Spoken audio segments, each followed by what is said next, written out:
চোখের সামনে পাহাড় থেকে নেমে আসছে বিধ্বংসী পানি স্রোত। প্রাণ বাঁচাতে দিক বিদিক ছুটছেন শ্রমিকরা।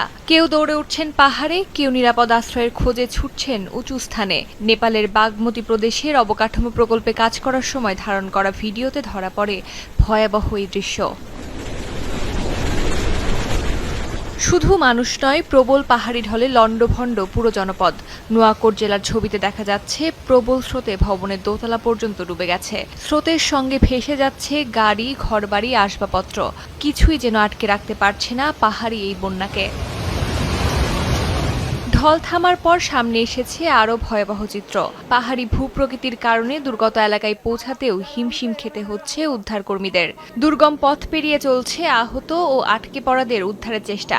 এভাবেই পেলোডারে করে হাসপাতালে নেওয়া হচ্ছে এক বৃদ্ধাকে। কেউ কেউ বেঁচে ফিরলেও হারিয়েছেন পরিবারের সদস্যদের। আমি ছাদে ছিলাম এবং বন্যার পানি ওপরের তলাতেও চলে আসে। প্রায় 1 ঘন্টা পর পানি কমে। আমার স্ত্রী ইতোমধ্যেই ভূমিধসে চাপা পড়েছিলেন। আমরা নিরাপত্তার জন্য ছাদে থেকে যাই। 4-5 ঘন্টা পর একটি হেলিকপ্টার এসে আমাকে উদ্ধার করে।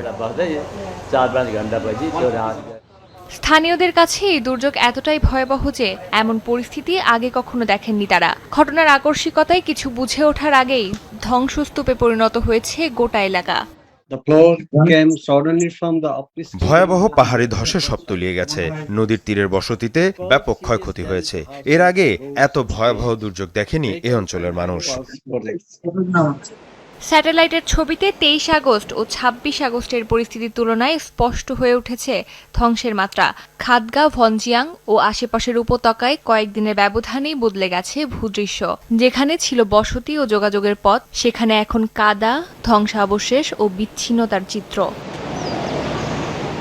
অস্মিতা বিশ্বাস, যমুনা নিউজ।